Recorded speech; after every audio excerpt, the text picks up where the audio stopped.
The Home Tech Podcast is supported by you. To find out more, go to HomeTech.fm/support.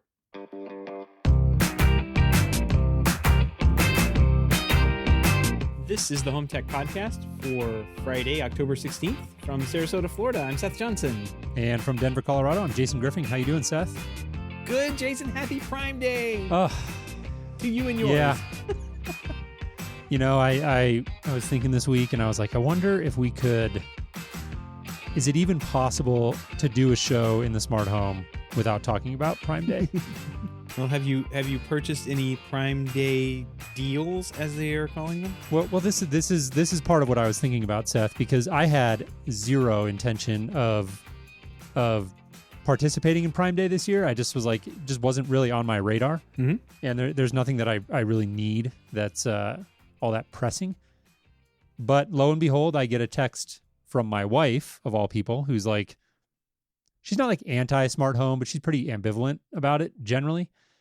And she's like, my friends have been telling me about these things and they're awesome and there's a great deal. And it was the Echo Show 8. Okay. The little 8-inch touchscreen. So, I've been talking about one of these smart displays forever. And, I'm also incredibly slow to move on things, but this was such a good deal. I was trying to look and see right now what I paid for them, but I don't quite remember. Anyways, Echo Show 8, picked up a few of them, picked up one for us, and then I don't think my family listens to the show, so I'm safe saying this, but we've got a couple banked for the holidays. Nice. What about you? No, I haven't. I'm actually going through it right now because they put this little, well, first I saw at the very top right now for the next 6 hours and 51 minutes. So if you're listening to the show, I'm sorry, you won't be able to score big on this Sony 65-inch Bravia OLED. Instead of $25.98, it's selling on there for $1,500. So a whole whopping 42% off. Wow. Not bad. But they have some deals recommended for you, which I thought were kind of funny because it's nothing I'm actually interested in. So I'm gonna go dig through this later. I haven't even opened the app to look at it. Yeah, it looks like we got these Echo Show 8s for $65 a pop. They were $130 at full price. 64? Oh wow! So $64.99. Well, there's deals to be had. Most of it is a ripoff, but if you keep an eye on like sites like the Wirecutter, Verge will probably have, they'll try and pick out the deals. But most of it's just like they raise the price and then lower it. But in your case, it's an Amazon product. They can drop the price as much as they want. So yeah, $65 isn't a bad deal. That's a good impulse buy. Yeah. I figure for one of those, just to have it around the kitchen. I've been wanting to play around with these smart displays for a while to see if I actually get use out of it on an ongoing basis. I just wonder if it's one of those things that I'll be really into for the first couple of weeks, and then it'll kind of, when the novelty wears off, if it'll just become like our Echo in the kitchen. I mean, we use it, but 90% of what we use it for or more is like setting a timer or listening to music. We don't get a ton of use out of it outside of that. So yeah, I'll be curious how the smart display fits into our day-to-day life, as it were. Yeah, we'll have to keep us updated on that. But this week we had a pretty big week in events. Not only did we hit Prime Day, we had an Apple event and we had a Snap Pro Live event keynote and Snap Pro Live like general sessions and everything that they were having. So yep. What do you say we jump into some home tech headlines and talk about these? Let's do it. So we want to start out, Seth, with the Apple event, and I'm going to just pause and tip my hat to you. you got the HomePod Mini. For those who are listening to the show, I don't remember if it was it must have been last week. I was still saying no, which was probably foolish bet at the time. I think there was a lot of evidence pointing to the fact that a HomePod Mini was coming, but it had been so overdue that I'd given up hope. This would have been one to have agreed that there had been a HomePod Mini and then done like the over under on the time for like how long they spent talking about this thing. They spent probably a quarter of the event talking about, it was an hour long, so probably about 20 minutes talking about the smart home and HomePod Mini. Mm-hmm. The smart home in general and launching around the HomePod Mini and different features that they were launching with the HomePod Mini that some were pre-announced, some were not. So pretty cool. The rest of the event was all like the iPhone 12 updates, new phones, which is their flagship product. It's where they make their money. But I was just kind of shocked to see like the real quick introduction of the HomePod Mini. And it looks slick. Did you get a chance to take a look at the event or look at the photos? Yeah. I didn't get to watch the event live, and I haven't gone back and watched the video, but I've read up on a bunch of the summary stories and seen a bunch of the industry dialogue going around. And yeah, the HomePod Mini, I mean, it looks slick. Certainly a compelling price point relative to its big brother, the full HomePod, $299 versus $99 for it. Significantly smaller. I'm looking at a side-by-side picture right now on 9 to 5 Max. So definitely much more mini than the, like I said, its big brother. But it looks, I mean, it looks compelling. I think for Apple fans who kind of live and breathe in that ecosystem, I suspect they'll see pretty good traction with this at that $99 price point. Still crazy to think that it's, triple the price of what you could go buy like a small Echo or you just Google bought an Echo with for a screen on it for $65. Right. So.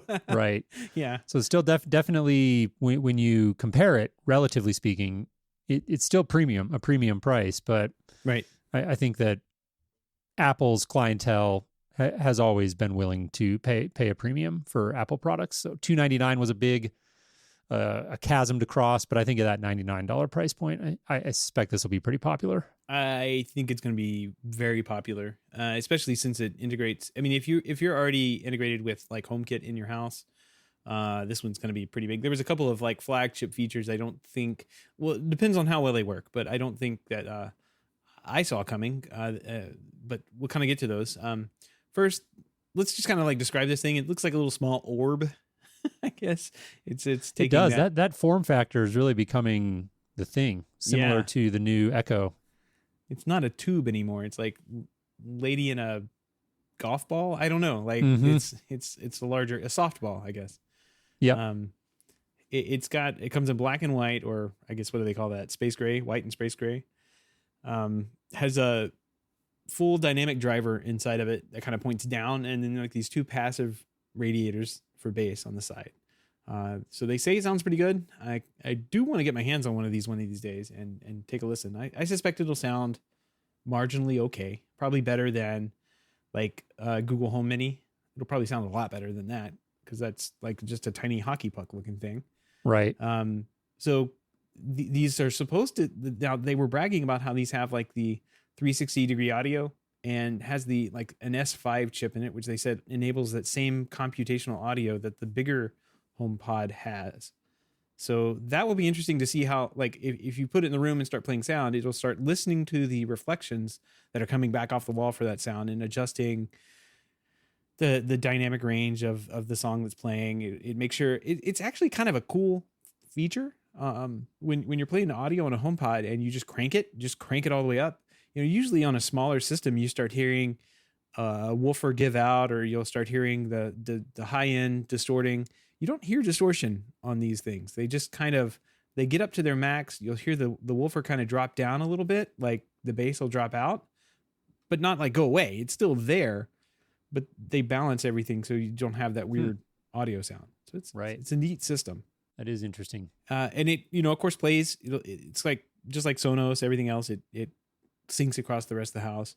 They've got a new handoff feature coming later this year with the new U1 chips, which are I think they're in the current phone lineup. So like the iPhone 11s had it. But the iPhone 12s will have it. This is kind of like a proximity based chip thing that they've been rolling out slowly and silently. This is kind of big. New content provider. So podcasts app will be on there. iHeart, radio.com, TuneIn, Pandora, and Amazon are coming. So all of those that is big. Instead of playing just all it does right now is Apple Music. So this is huge. Kind of one of the big dings against it. I still don't see Spotify there, which is kind of frustrating. Yeah, but I know they're kind of in the legal action or something with Spotify right now. So I don't Don't see that. Yeah. Rashid's pointing out no title either. Title would be awesome to have on there. Some kind of, there's a new HD service, HD audio service I've been hearing about.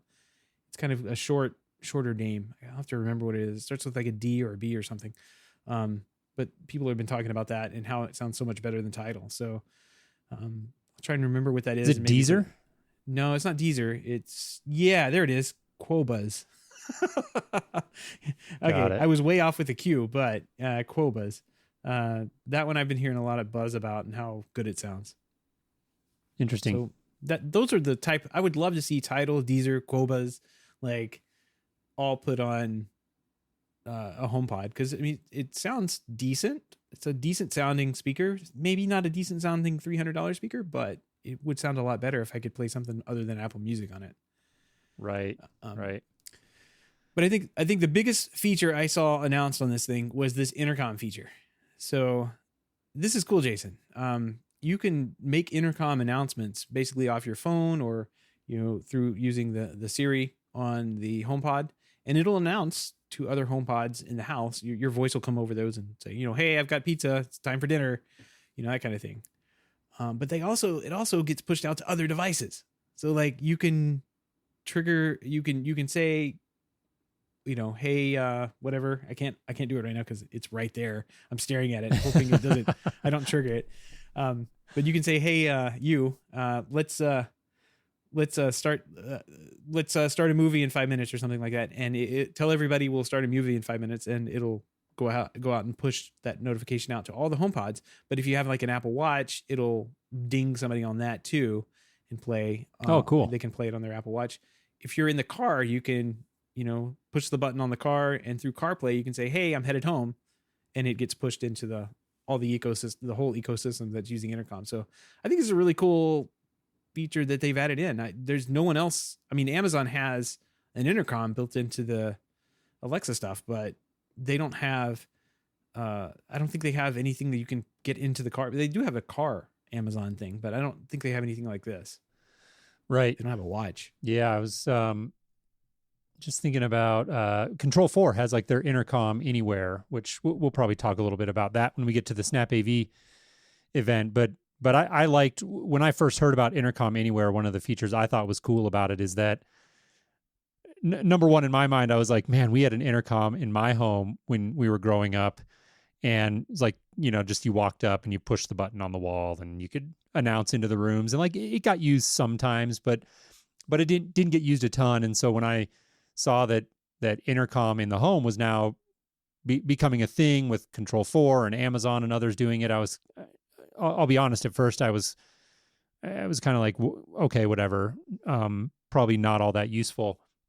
But I actually really like it's sort of expanding out now, where you think about intercom used to be limited to the home. It used to be limited to your physical home, and now you have basically the ability to intercom somebody anywhere. And I think it's particularly useful for parents and children to communicate. So, I like the idea of intercom in the home. And I think just the fact that you don't have to walk over and push a button now, and you can just say, hey, whatever wake word, and do your announcement and have it go out to your kids to get them to put the iPad away and come down for dinner or whatever is cool and useful. But I think what makes this really neat is when you start to get outside of the home, right? And you can almost have that intercom functionality in different ways. There are just different use cases that opens up that I think are interesting. Yeah, no, that's a good point. The intercom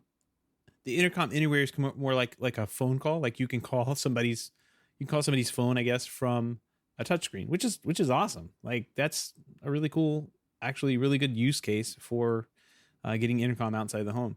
And in this, I think is even better. You don't have to walk up to a touchscreen. You just yell, in the air, hey, it's time for dinner. Tell everybody it's time for dinner. And everybody gets that message. So, right.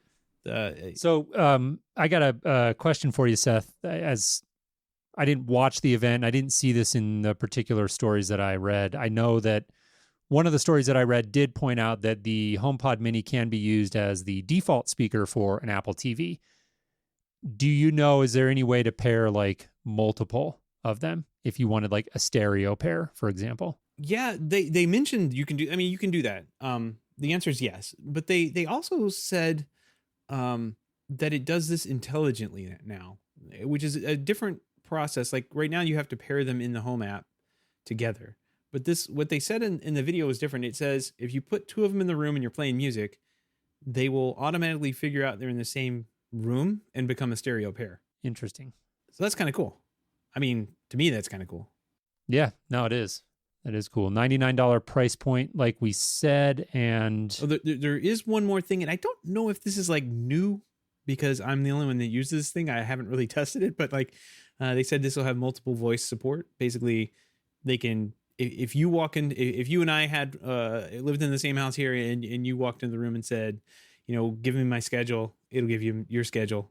But if I walked in, it would give me mine. So that's kind of cool. Like it can make sense. It can dig into your apps and your mail and your calendar and reminders and find out, you know, reply with personalized messages based on who is asking the question, which is really cool. Right. Available for order on November 6th. Availability beginning the week of November 16th. So coming right up, about a month from when we're sitting here recording.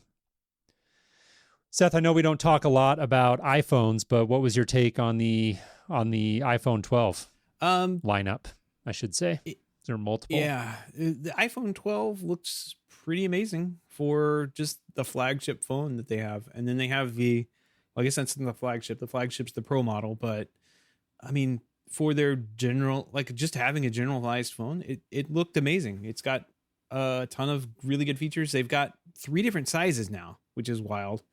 They've got the little mini one, which is a tiny little phone. And they've got a big large one, which is I think their largest phone now that they have. I don't really, I'm going to stick with the same ish size because it's gone up a little bit, but I'm going to stick with the same size I have now, which is the 12 Pro. I'm not going to go to the big one, but I kind of want the mini one, like the little one, because I don't like the big phones. And this is almost too big, but I've gotten used to enough using it. So yeah, I've currently got an iPhone 10, and I've looked at the size specs, but I haven't compared it. Do you know, like the iPhone 12 mini versus the iPhone 12, which one is more comparable to the iPhone 10? My wife has an iPhone 10, so I should be able to answer that question. I would say the iPhone 12 is probably about the same size. Yeah. Maybe a little bit bigger, maybe a little bit bigger. And the same with the Pro, if you go that route. The only differences between the only real differences, I suppose, between the Pros and the 12s are the cameras. They're making kind of a distinction on what they're bringing the camera technology to the Pro lines first, and it looks like in a couple of years it makes its way downrange. So I'm going to stick with that because I really like using the camera on this thing. It's really, really good. It's got really cool features on it. So I will say if you're going from the 10 to the 12, it's a good upgrade. Right. It cameras and everything. It'll be a really good upgrade. So you're going to go for the 12? Like get your hands on it? Yeah, I've already put in well, I guess the pre-ordering starts, but they let you start early on your pre-orders and get like all your ducks in a row. Got it. So we were just kind of sitting on the couch last night, figuring out what we wanted to do, and we both put in a like pre-order, I guess. Yeah. The Pro looks like a beast of a phone, and the Pro Max. Yeah, I know that I've got a colleague that I work with who's into photography a little bit as a hobby, and he was mentioning some of the camera features on the Pro, and particularly the Pro RAW, the photo format. And I just about fell out of my chair. Yeah. Yeah, I don't know. I've heard of RAW format, of course, but I didn't know a lot about it. And he was just kind of telling me that that's a really big deal for the people who are into photography to be able to shoot in that RAW format.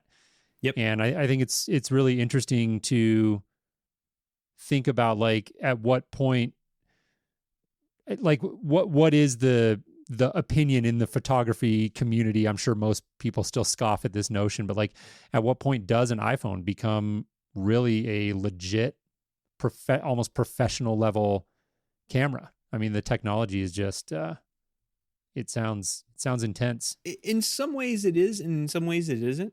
the thing that we don't have in the big cameras, like the big DSLR cameras or the half cameras, is the computational side of it. Like Apple has really upped their game on taking the little tiny lens and taking in a bunch of shots off this lens, like within microseconds of each other, and at different like apertures and mashing them together and doing like machine learning on them to figure out what textures are in there, if that's mountains back there or if it's a fence, and just like applying computational photography to them, to where what comes in is just like this crazy amount of data, goes through a computer real fast, and then it spits out just a gorgeous photo.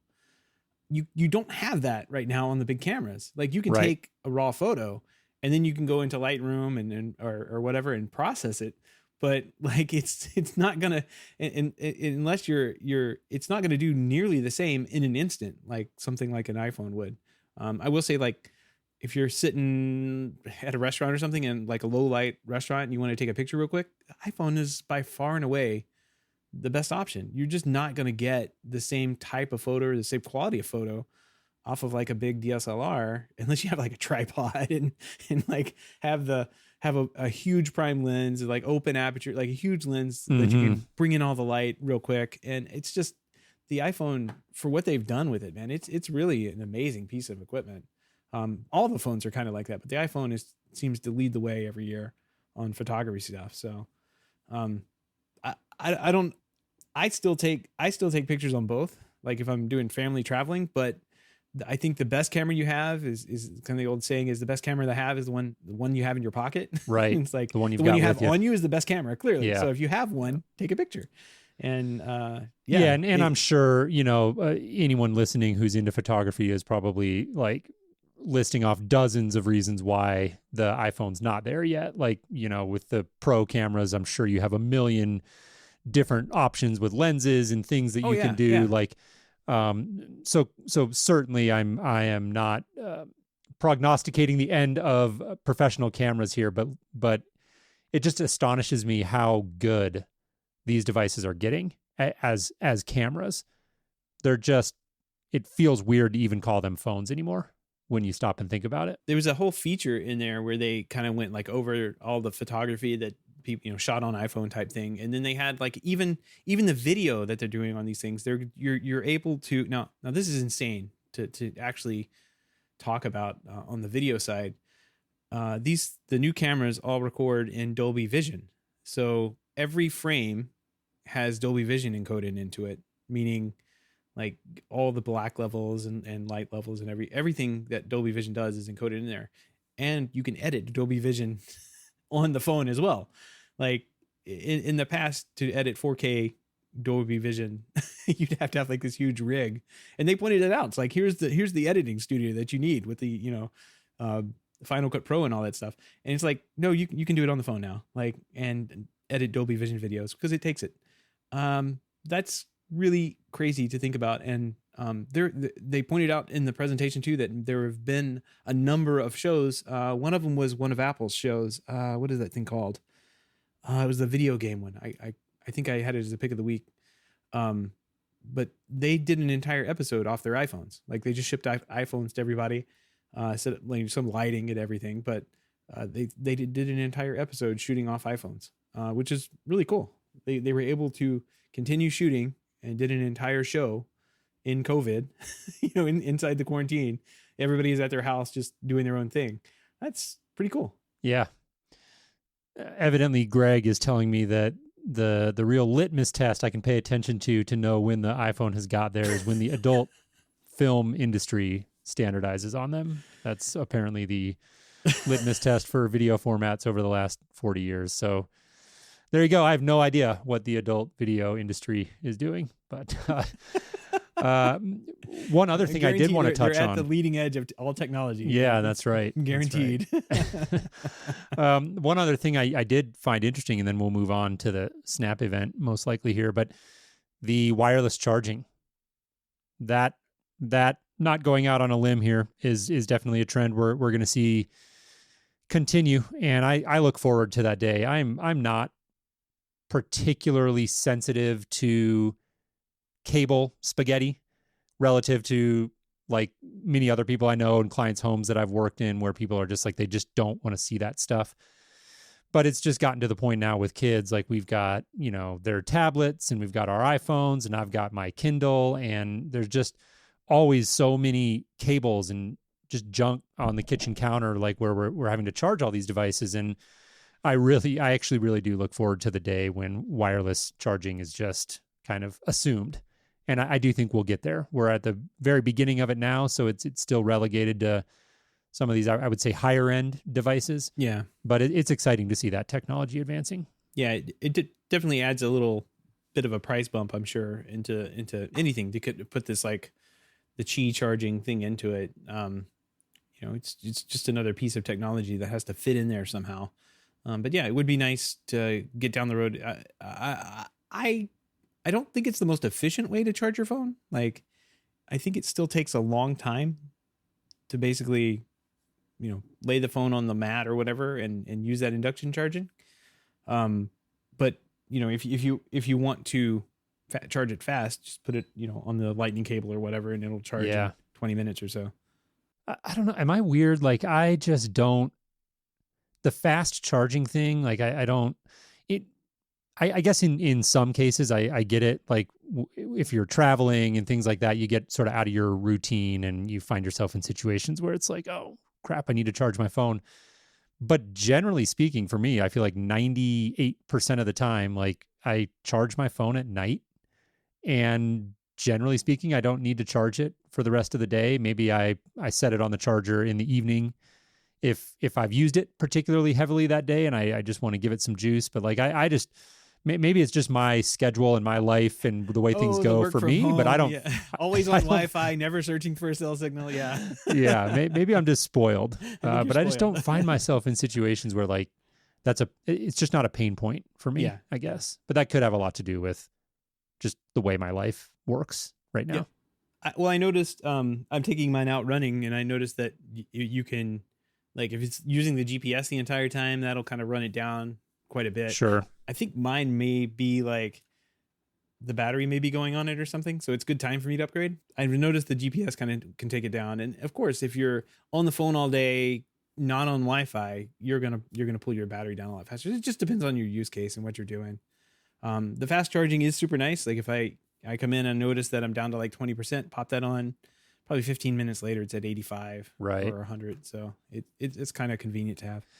But on the, back to the wireless thing, I guess I need to shore up my knowledge of the state of that technology and where things are sort of going. But I guess I just picture it someday where it just becomes more ubiquitous, where you've got maybe a setup in your car that can do the wireless charging and at your desk and by your bed. And so I guess maybe that to me is where the speed of the charging becomes less important if I'm just able to set my phone down and it's smart about it and it's just constantly sort of keeping it at like a 70 to 80% healthy battery level. Like a trickle charge. Yeah, like so it just becomes more ubiquitous, and where today you have to think about plugging it in or you have to be in a physical location where you can plug it in. If wireless charging becomes more ubiquitous, then I guess that to me also, speed of charging is great, but is it as necessary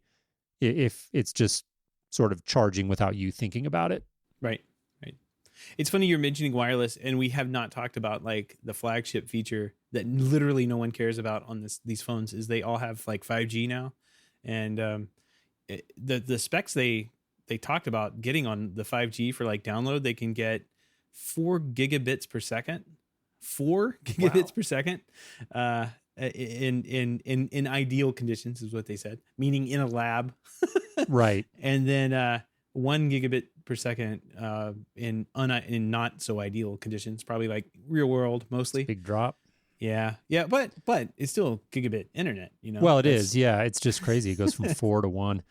I wonder if has anything to do with, I know 5G is one of the big concerns about it, or big challenges inherent with that technology, is the range. Yep. Line of sight. Because it's such a high frequency that it does not do well traveling through surfaces and things like that. So maybe that's why you see such a such a precipitous drop.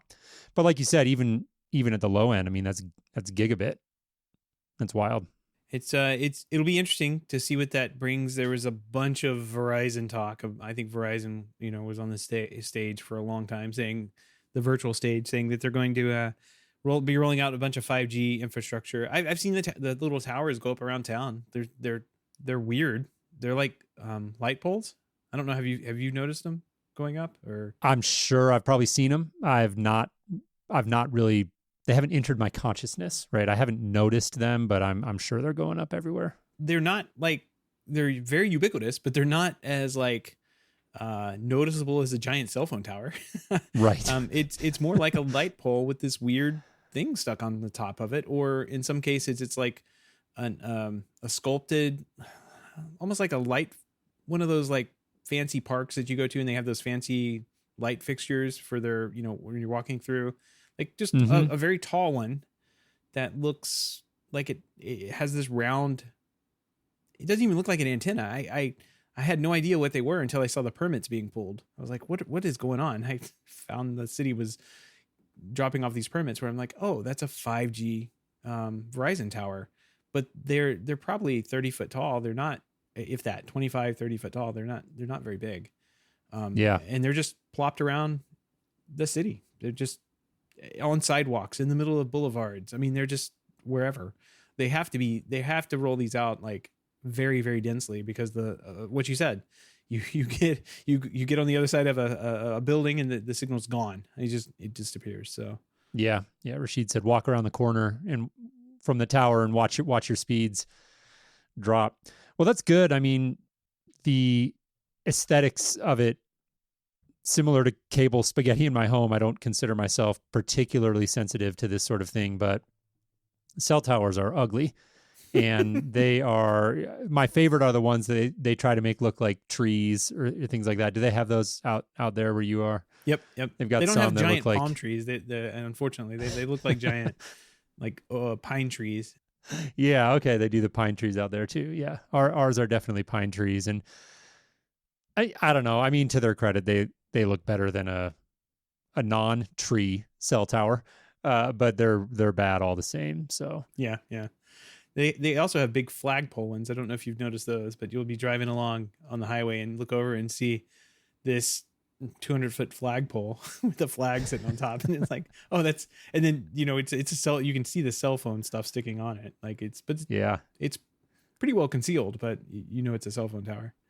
I used to work with a guy who's a fellow project manager with me when this was back in my VIA days. And his previous job before getting into the integration industry, he worked for a company that was hired exclusively to install cell towers in ways that minimized like visual disruption. So apparently and not shockingly, but apparently there are businesses that actually specialize in, trying to make those things blend in. And I can see why, because when they don't even try and you get the big cell tower that's got just antennas sticking every which direction, and they are an eyesore. They are. But if you ever find out how much you get paid to have one of those on your property, you'd be like, oh yeah, put this in my backyard. Yeah. I'll take two. I'll take two. Exactly. Yeah. That's funny.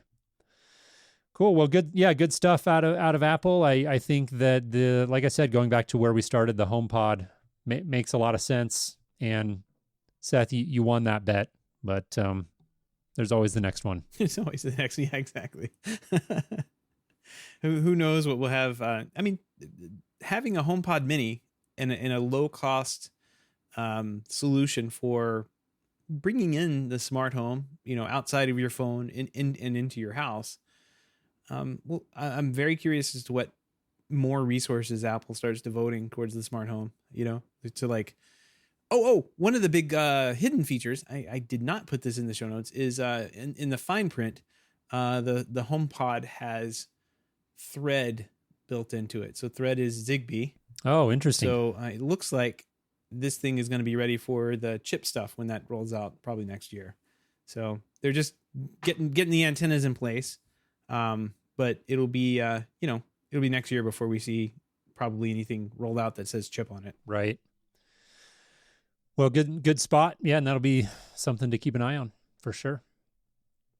All right, we want to shift gears to Snap Pro Live. This was a big event for the industry. Seth, you and I know we're both looking forward to this, and I was able to watch a couple of. I mean, this is still going on, I believe, until tomorrow as we're recording. We record on Wednesdays. Yep. So this is still going on. We're about halfway through the event, a little more than halfway through the event at this point. I was able to tune in for a little bit of the opening keynote live. I did watch the full opening keynote, the recorded version, after the fact, and popped into a panel or two. There was one panel this morning that good friend of the show, James, was on, Home Play. Saw him on there. So overall, I've enjoyed watching the event, and I think that I'm not surprised to see that I would tip my hat to SnapAV. I think they've done a really good job with it. The interface for the website is generally, I think, pretty good. They had an app as well. I didn't install the app. I'm not sure if you did, Seth, but it appears they're using a platform, Socio, I think is how you pronounce it, SOCIO, socio.events. I saw that in one of the URLs, so I went and checked them out, and indeed their tagline on the main page of the website is, I want to get this right, it's getting as close to live as a virtual event can.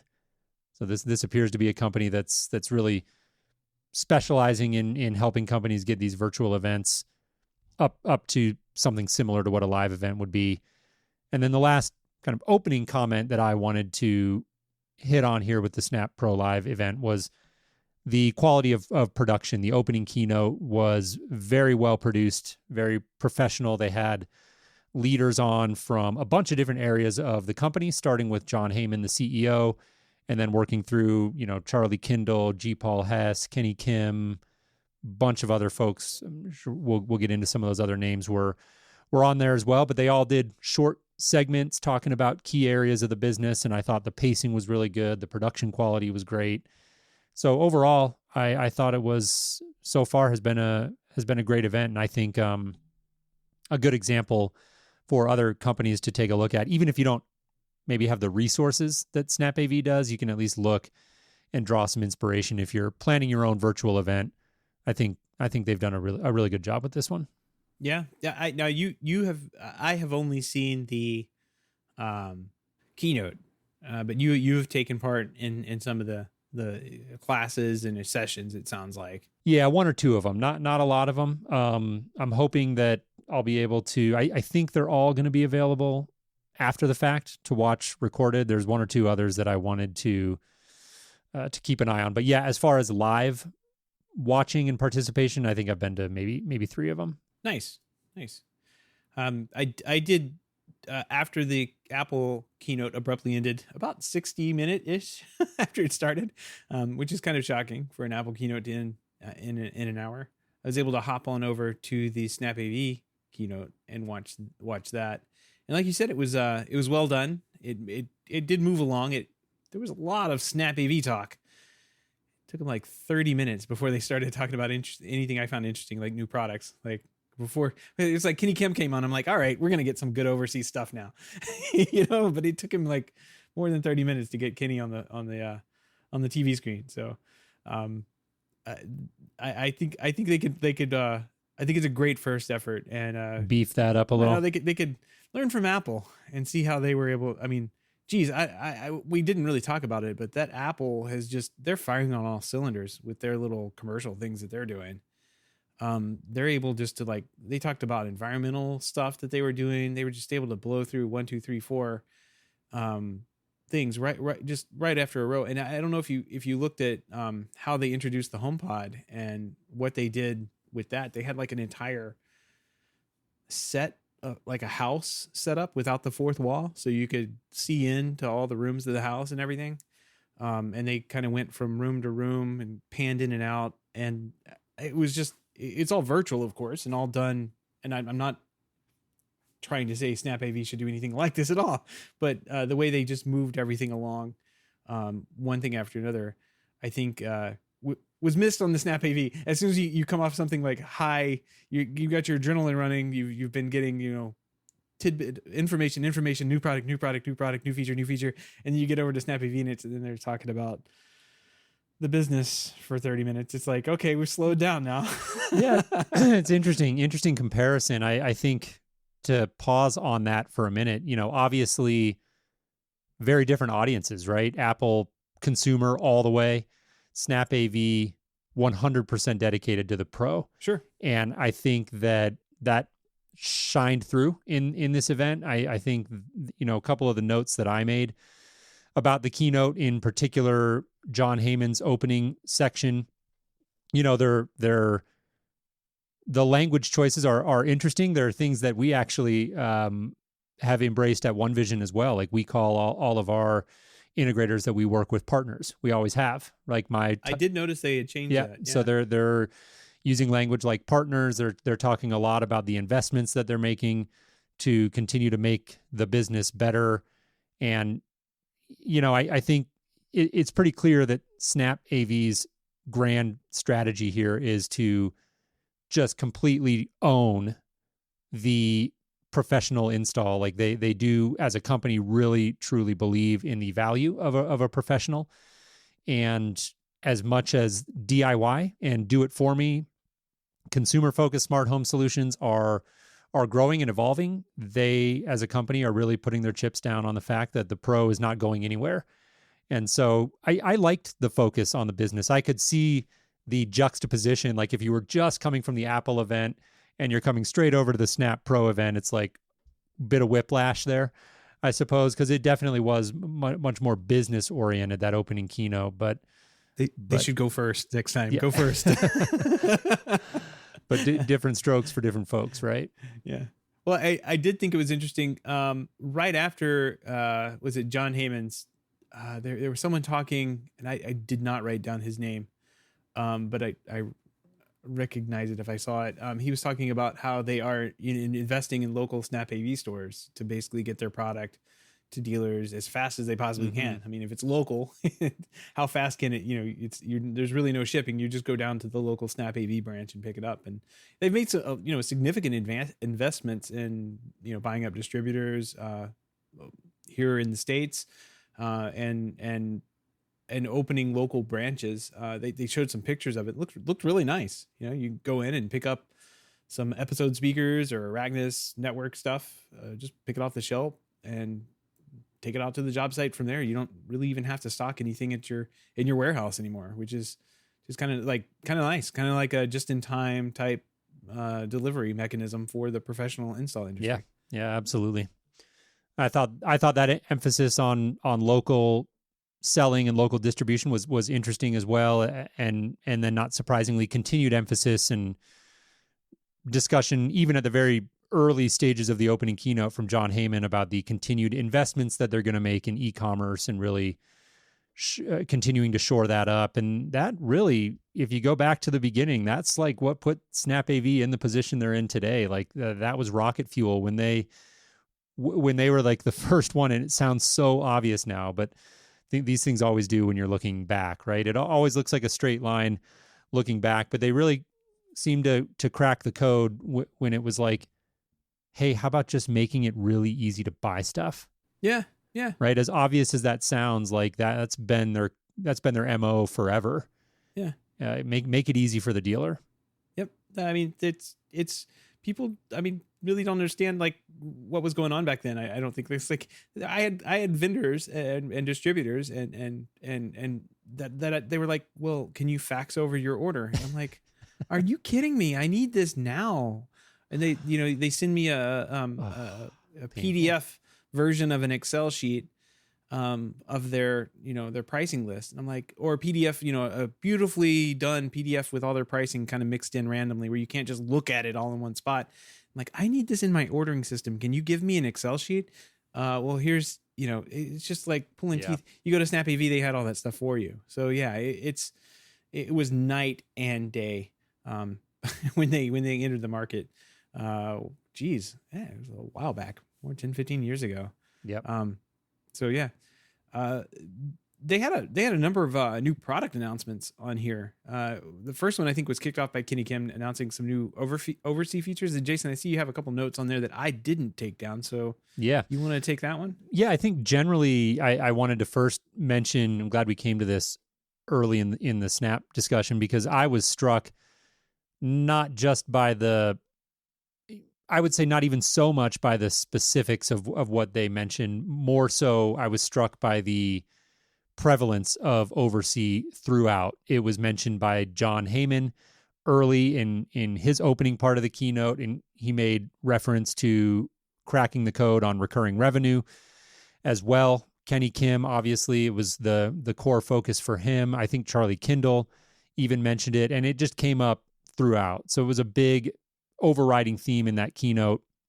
And I think central to SnapAV's strategy of wanting to really own the professional smart home as a whole, as an ecosystem, and clearly trying to be more than just a provider of hardware. They want to be a platform for really servicing the home end to end. And I think that it was interesting to see the emphasis on OvrC. As far as specific things they mentioned, they talked about a new OvrC system being brought online every 5 minutes. So that's just kind of an interesting statistic. But as far as, again, specific features, full package support. So they talked a bit about by the end of the year, I should say, full package support by the end of the year. That is good to hear an update on that. We've known, I think it was just a month or two ago, they announced for the first time their official plans to bring those platforms together. Of course, PackEdge, IHG, and OvrC all under one roof now. So it's good to hear an update on that. Didn't hear anything about IHG. That was notably absent to me.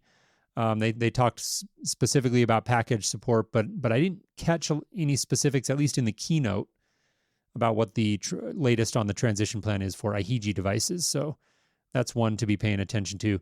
And then one I thought was really cool was the Wi-Fi management through OvrC now.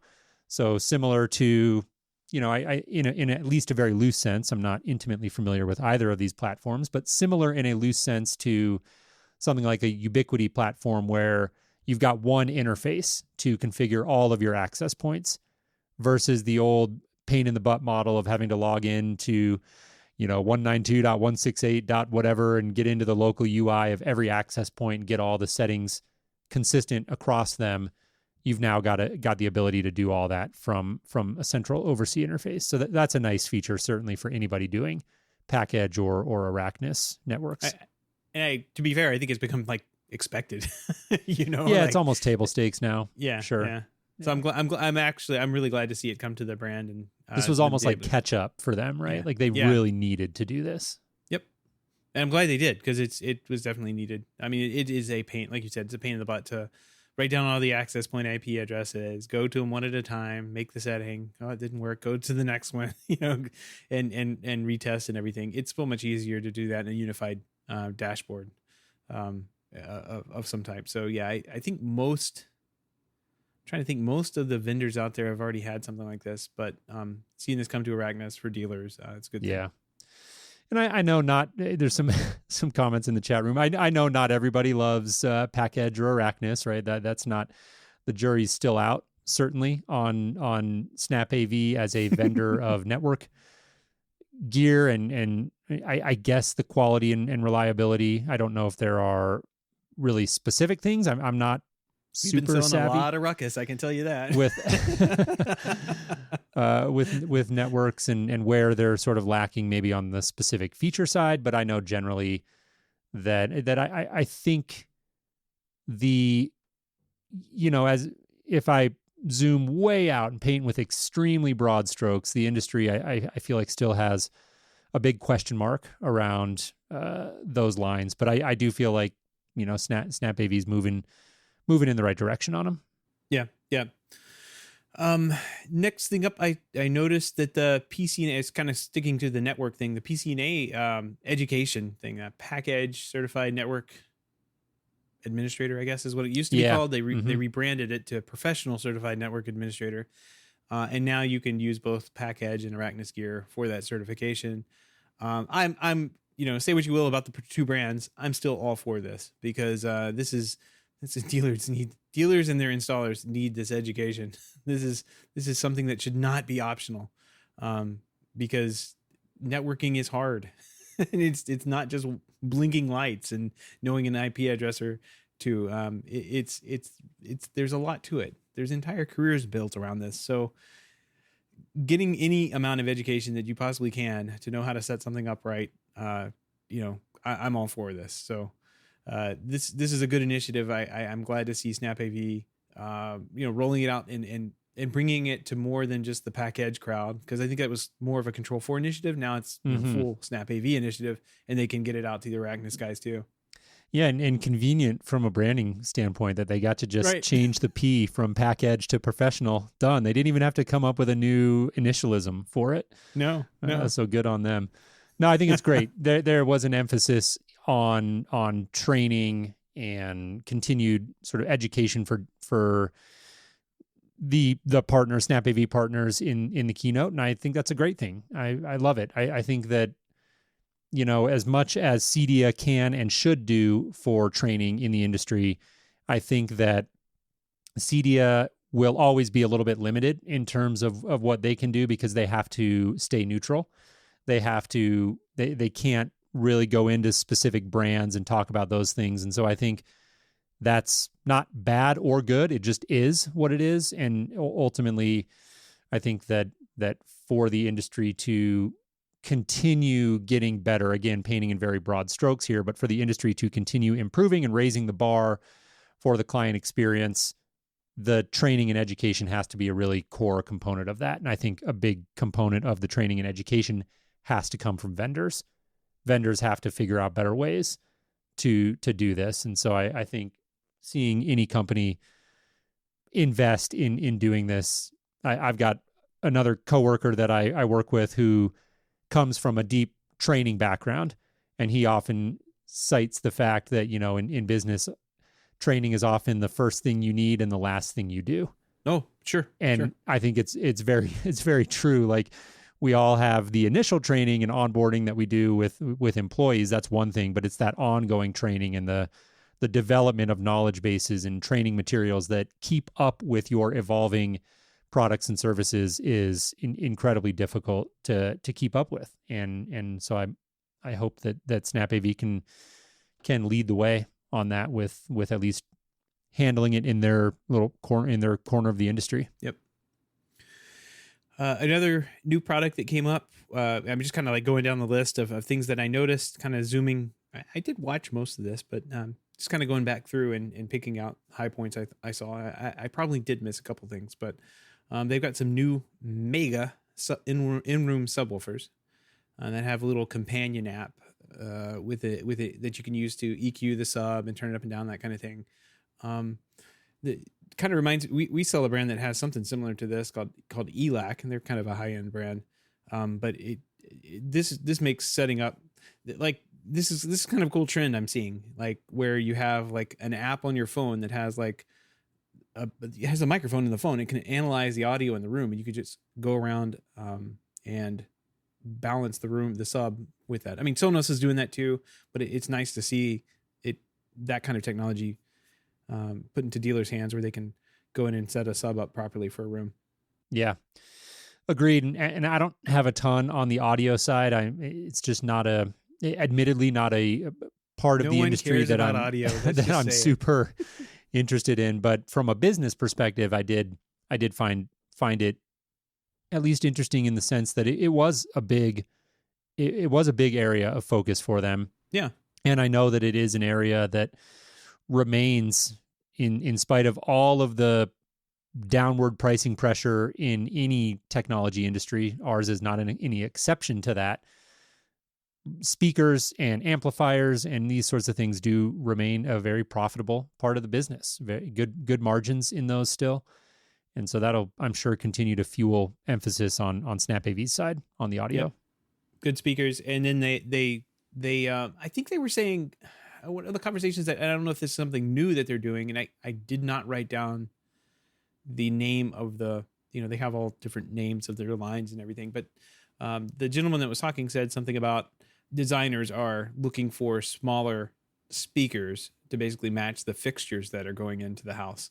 Yeah. And so that they're focusing and releasing new product that's going to, you know, sound good but have a lower profile. So they're there to match the speakers. The fixtures, whether they be, you know, square or circular, and, you know, probably be, you know, 4 inches in size and that kind of thing. So that's always, it's always tough.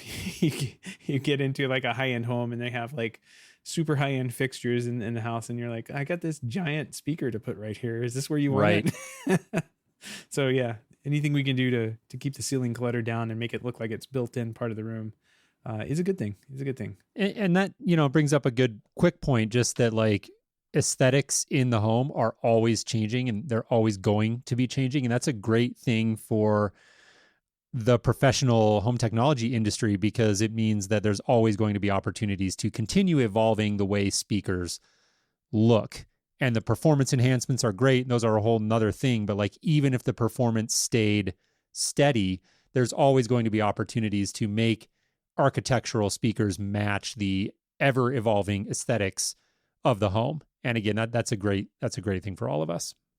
And I thought at the very end, a friend of the show, G. Paul Hess, jumped on there and had a conversation towards the end and said that they were introducing 200 new products this year and adding 400 third-party products, which is crazy. 600 products in a year. I'm kind of a distributor too. I work at a distributor too. We add products a couple times per year, and it's stressful.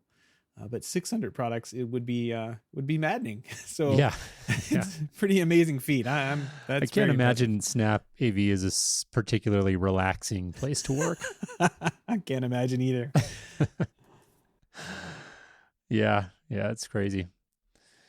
Moving into, by the way, actually one quick point on that, the third-party products reminded me, and I think this is a little bit different because in that specific context that you just mentioned, Seth, or talking probably about mostly distributing third-party products, but it did call to mind a comment that was made regarding third-party integration.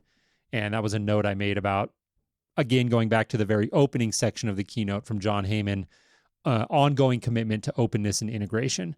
I'm paraphrasing a little bit, but those are fairly close to the exact words that he used. And I was glad to hear that, because that is one of the big concerns anytime you get a company as big as SnapAV, particularly in a very niche and small industry like ours, is will that remain? And will they continue to stay open and play nice with others? Because especially when you get into things like the smart home and integration and OvrC and remote support and all of these other things, that openness and integration is absolutely vital. Right. Well, the second part of this was kind of like the Control 4 part of it. And Control 4 had a number of new products. They had a new in-wall outlet, that, you know, Wi-Fi outlet, basically, that comes in 9 colors. Kind of a neat little add-on, or not Wi-Fi, I guess it'd be Zigbee for Control 4. And an outdoor plug-in module, kind of, weatherproof, like inline. You just basically plug it into the wall outlet outside, and it can live outside, and you plug, I don't know, Christmas lights or landscaping lights or something into it right on the other end, and you can control it with your Control 4 system. So both of those, I think, have been missing in their lineup for a while, and they have added those to their product lineup. Then you get some new T4 touchscreens, which has been, it's been a long time coming. The T3s, I think, have been out forever. I was wondering about that. I've kind of lost track of where the timing was at on that. So was wondering how due or overdue they were for an upgrade. But these T4s, they look pretty nice. They were very overdue for touchscreens. Yeah, they kind of looked, I don't know, they looked about the same to me. Here's an old T3 sitting here. Yeah, I was curious for your perspective on these. They look the same, which I guess is good. The T3s were minimal. Now, when you say look the same, are you saying aesthetically or even from like a performance perspective? Performance perspective, I expect them to be a little bit better than the old T3s.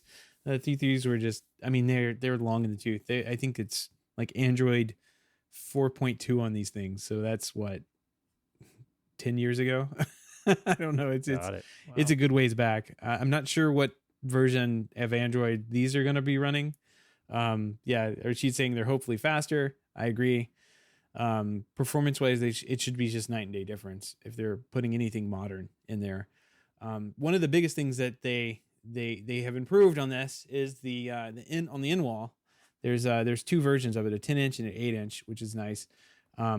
But they have given us a different mounting option rather than like it uses magnets now to clip onto the wall rather than these like clips that like you push the touchscreen onto the wall and it locked in place and then you basically had to cut drywall to get it off. It's just impossible. Like it was, you may as well just super glued an iPad to the wall and called it a day. Some epoxy.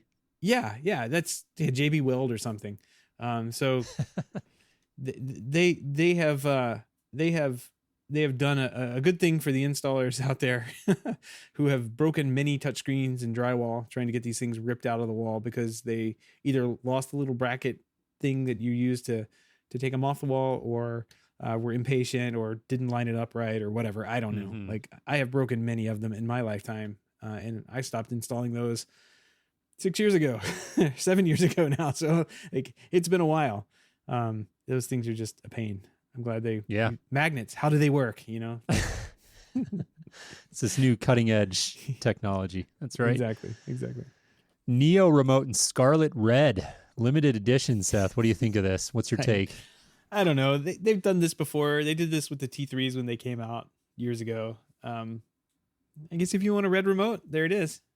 Yeah. I doesn't really appeal to me any. I could take my NEEO down and spray paint it red too and see how it looks, but. Some people will buy these, I'm sure. Oh, I'm sure. Yeah, I'm envisioning like I looked at it and instantly thought of homes that I worked in when I was out in Los Angeles, where that particular color would just fit into the very like particular aesthetic of certain high-end homes where, you know, I could see certain clients being like, give me 10 of them. Right. Like crazy stuff like that. But anyways, no, I don't have a ton to say about it. I thought it was, you know, it's not a color that appeals to me, but it looks like it'll be attractive to certain people for sure. It's eye catching. I think they should take a cue from Apple and, you know, release a couple of colors, you know, like, yeah, it doesn't just have to be, I think they're in silver. They may be in black. I don't know. Maybe just be one color right now with NEEOs. I have been out of this game for a while, so but they should offer a couple, you know, like just take a look at what is trending with the iPhones and iPads and make colors just like that. And those will fit into everybody's decor fairly easily and fairly readily. So yeah.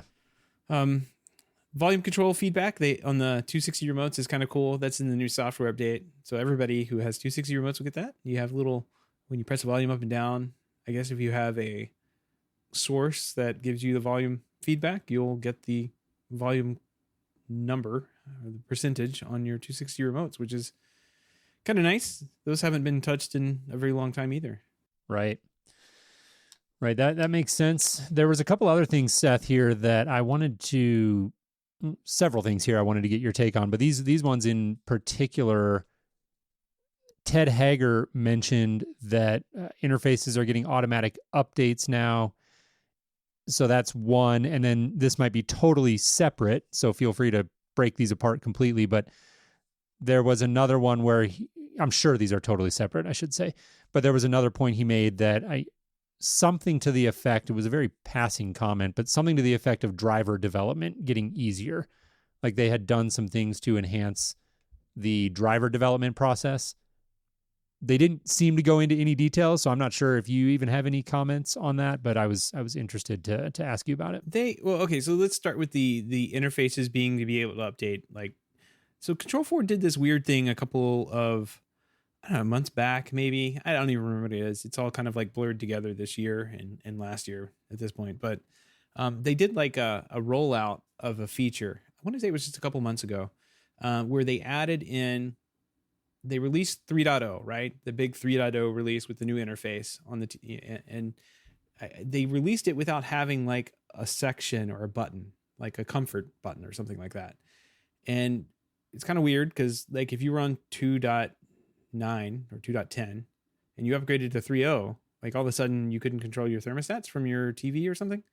So Control 4 ran this like really interesting thing where they rolled out that feature upgrade to all of the interfaces without actually rolling a new version of the controller.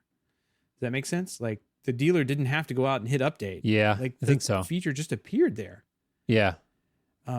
So that's huge. I think I think that's probably one of those features that they've been working on in the background for a long time, where they can kind of update components of the controller if as they need to, whether it be interface or some software that runs on the controller itself. There's a term for this in the software world, and I really can't remember what it was.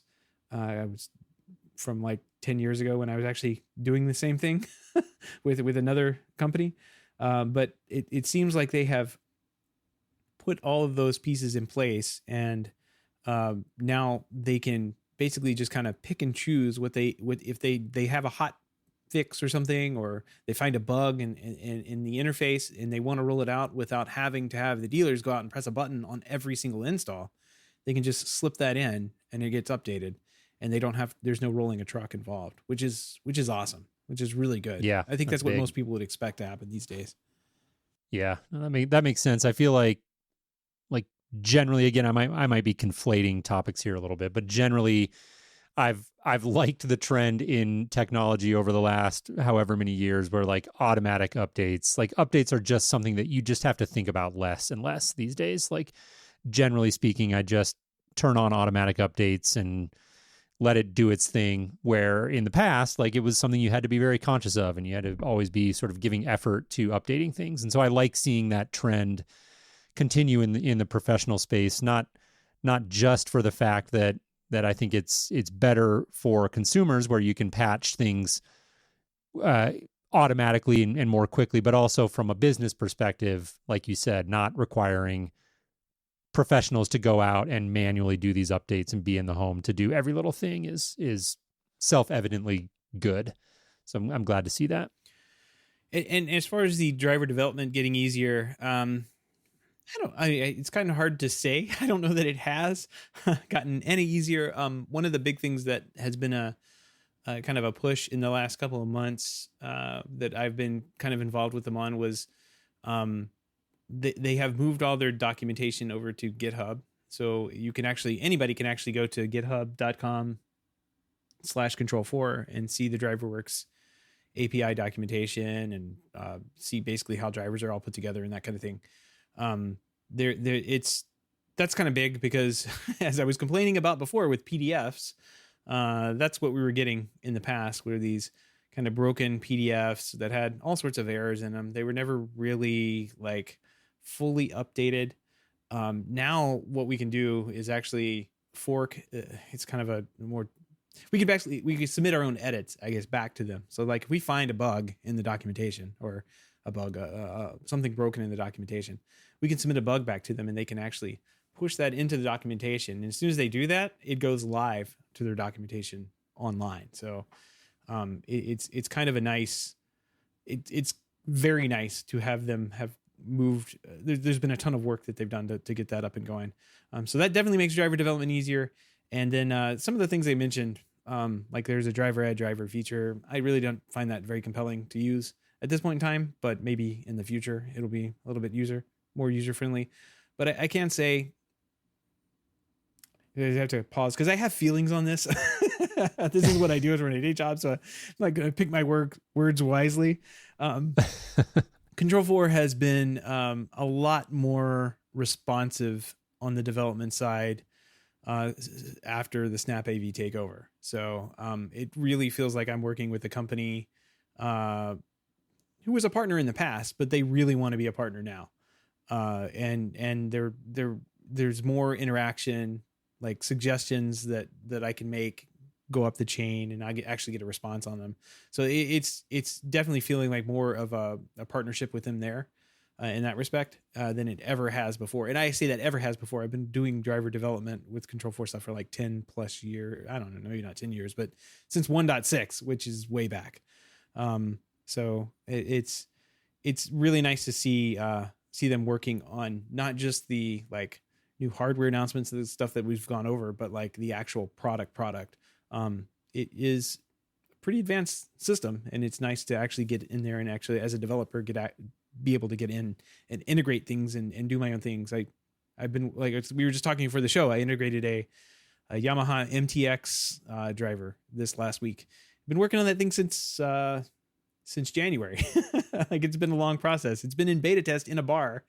Like, it's been out in production since like May. So like I've had plenty of projects on my plate since that time, but it's like one of these things where it's like I'm just slowly and steadily chipping away at this product, and along the way I'm like, how do I do this? How do I get this feature done? I can just reach over to somebody I know at Control4. They tell me it's been a lot better for the last couple of months working with them. Oh, so that's good. Well, you're an old hand, Seth. So that's good. Good perspectives. You've been doing this a while. I've seen it all with Control4. So yeah, I was keenly interested to hear your take on that. But I want to move to I think the big finish here for us, anyways. The Control4 Chime Video Doorbell. So this was their big. I would say their biggest announcement. I think they, or at least from their perspective, right? This was kind of the finale of the opening keynote, and I think it looks great. I mean, it's another one of those things almost from a macro perspective, like looking at the smart home as a whole. I would almost go back to the comment you made about networking configuration tools. Like, it almost feels like table stakes now that a company like Control4 should have their own video doorbell. This is a category that has become so ubiquitous in the smart home. And I know even several years ago when I was still an integrator recently, this was a pain point for us. It was always like, man, we've got this client who's a perfect fit for a fully integrated Control4 system, but every time we get to the doorbell, we got to go outside of the ecosystem, and we got to figure out ways to integrate other devices like Ring or Doorbird or whatever it was. And so I'm sure that as any Control4 dealer is probably really excited to see this and now be able to offer that again as part of a fully integrated ecosystem. Yep. No, this is big. I think it's bigger than most people want to believe. The DS2, which was their like 2-in rebranded door station, was, I mean, like $1,200, right? Or maybe more, like $2,000. It depends on like what size you got. Yeah, I didn't mention that. Yeah, but you're right. Like there were ways we could go, but it was like, damn, it's so expensive. And like you hold that up next to a whatever $200-300 Ring. That was a tough sale. Right. I think this one's still like maybe $500 for this one, but still, that's, like you said, holding it up next to a $2 or $200-300 Ring kind of makes more sense at that point. Especially since like all, through their Intercom Anywhere app, everything kind of gets integrated into one app. You don't have to bounce back and forth. You can just like leave it all under one house, so to speak. So that is nice. That is very nice. And, we've had Ring integrations for Control4 and URC for a number of years now, but they've only been kind of like the events. That's what we call it, Ring events. And because of the way Ring works, and Control4 and literally every other platform out there works, getting video into these systems is almost impossible. This is a product designed to work within the Control4 ecosystem, not the other way around where you're wedging a square. You're trying to wedge a square peg into a round hole. It's more like with Ring and Control4. It's more like a hexagonal, like it's like one of those blob things that you see with like spikes sticking off of it, and you're trying to push it into a circle. Like, it's just not going to work. So this is really exciting to see, and I think it'll be a big I think it's going to be a big seller for Control4 dealers. They're going to have no problem moving this. Yeah, I agree. Hardware looks nice. 5-megapixel 180-degree camera, 5 different motion zones. On the app side, Seth, you had a note here, merged Control4 and Intercom app, one app again. Yep. I got a general sense for that, but yeah, elaborate on that a little bit. Well, it used to be 2 apps. Like the Intercom Anywhere app used to be outside of the Control4 control app, and now they have rolled that together. So if you're on iPhone, you just have to have one app now, and the intercom abilities are built into the iPhone app. I'm not sure why they ever did that. It's kind of been like their shtick for the whole time. Like, it just needs to have one app, and they needed two for a very long time. So I'm not sure why they went that direction, but I'm glad to see the two code bases, I guess, brought together where they can use both you can have intercom directly in the app that you're using to control the house. One really cool thing on this is within that interface, the dealer can actually set up like custom buttons. So if you're looking at your front door or whatever, you can have a button on there that, turn on the lights, unlock the door, that kind of thing could be right on the interface, because it's all Control 4. It'd be right on the interface, and you can press that button and have those actions happen. I think it's a really cool feature, and I'm glad to see it happening. Glad to finally see it happening, because it's been a long time. Like you said, this feels like it should be table stakes, but man, there really just hasn't been many video doorbells out there that are compatible with like our systems, right? Doorbird is one of them, but those are kind of ugly. I guess I'll just say. Ring has been great for aesthetics, but it's more like a desk phone. It's like not a camera, it's a desk phone. Yeah, there's some other ones out there. Greg mentions 2N. I know Holovision. I worked with a bunch of different Holovisions ones, and I don't know, man. I always had a tough time just with the sale on those and the price point. Like, they're good for the aesthetics, and in certain environments you absolutely need that. But I think that having a self-contained solution that just natively integrates with the Control 4 system is going to be a hot seller. Like, it goes back to your one neck to ring, right? Like, one throat to choke. Yeah, exactly. You want to keep that sort of single piece flow, to use a term from manufacturing. Like, it applies to the integrated home. Like, the more ecosystems you have trying to operate with each other, the more problems you're going to have. I feel like there's a law, a smart home law in there somewhere that somebody could elaborate on. And I feel like that's just inherent. And the integrator's job the industry's job as a whole is to try to minimize that disruption from that, to make those things work nicely together. But if you can avoid having to go across ecosystems, I feel like that's always going to be a better option, all other things being equal. The last thing that I wanted to point out specifically that I thought was kind of cool about the Chime Video Doorbell, and there may have been ways you could do this before using just smart programming and things like you could have probably done this before, but ultimately they highlighted it in the keynote, and I thought it was interesting, the idea of like simulated occupancy. So if somebody rings your Control 4 Chime, you could actually set it up to where, it looks like somebody's waking up in the master bedroom and turning on those lights, and then turning on the hall lights, and then turning on, like, you could have it almost look like somebody was getting up and coming through the home to come to the front door. They talked about triggering audio as well through the speakers to make it sound like somebody was talking. So again, just that idea of simulated occupancy. I know for us, like, not right now with COVID and everything going on, but we travel during certain times of the year. We'll be gone for a couple of weeks at a time, and anything that I can do to make me feel more secure about my home, particularly when I'm not there, is a very attractive proposition. So I don't know that thing alone is going to be the compelling thing that makes people go buy this, but it's a really nice thing. I think a nice feature and a nice selling point for the system as well. Yep. Well, it'll be interesting to see what the uptake on this is going to be, and what the feedback dealers give. They're very critical of Ring. I can tell you that. We sell a lot of Ring. I will say we're taking our integration on the road, so to speak, and we'll be announcing shortly. I mean, RTI one's already done, but RTI and Elan integrations with Ring.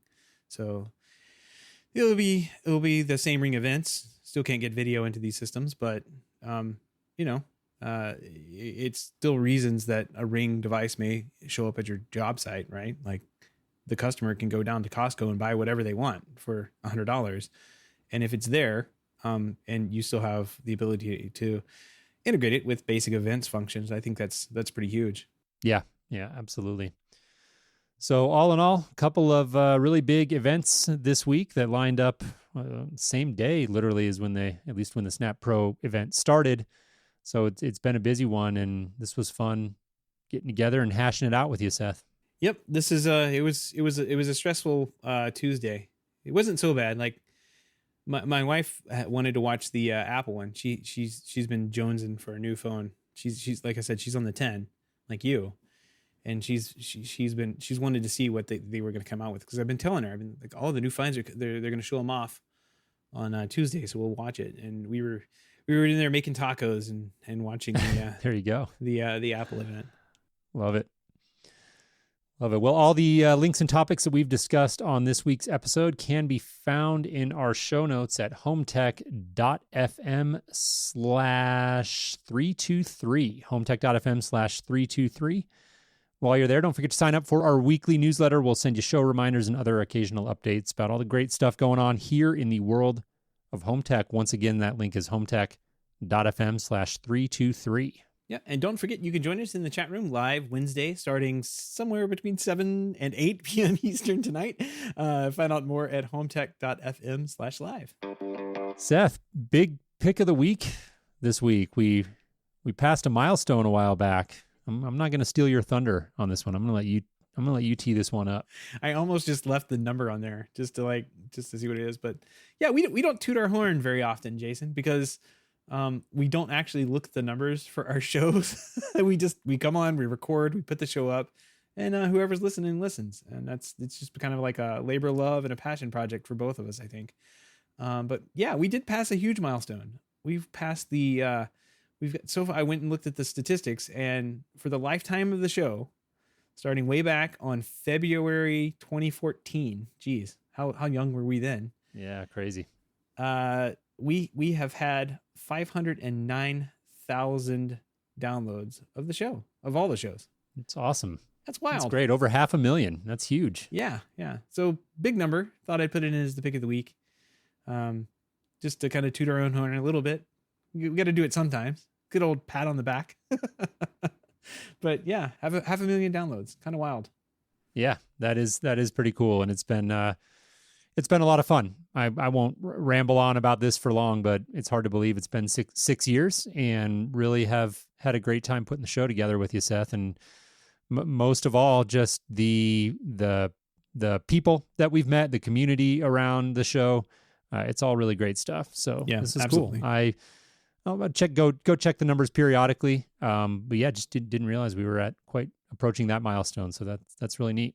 Yeah, we must have blown past it fairly recently. I just had, like you said, haven't been paying attention, but I will agree with everything you said there. It's been fun making the show, and yeah, everybody that pops in the hub or has sent an email in, asking a question or two. It's been really fun. All the interviews, heck, going back to some of those early interviews that we had and seeing who we had on the show at the time, man, it was a different world then, but it was a lot of fun. Yeah, to get people and bring them on and have a chat about home technology. That's really all we're looking for. Yeah, if I could manufacture more hours in the day, I'd love to go back and do like a highlight reel since we started, and kind of go just watch. It's been interesting zooming out from the show, just as the story arc of the industry has been really interesting to watch. Like we started this around the time when Nest got acquired for over $3 billion from Google, and Hub Mania that ensued, and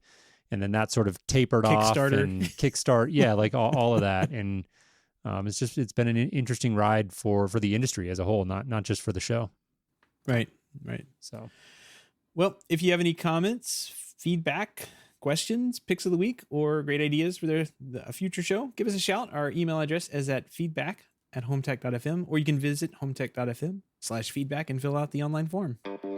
And as we always do, we want to give a big thanks to everyone who supports and listens to the show, but especially to those of you who contribute to our Patreon page. If you don't know about this, head on over to HomeTech.fm/support, where you can learn how to support the show for as little as $1 a month. We're an entirely listener-supported show.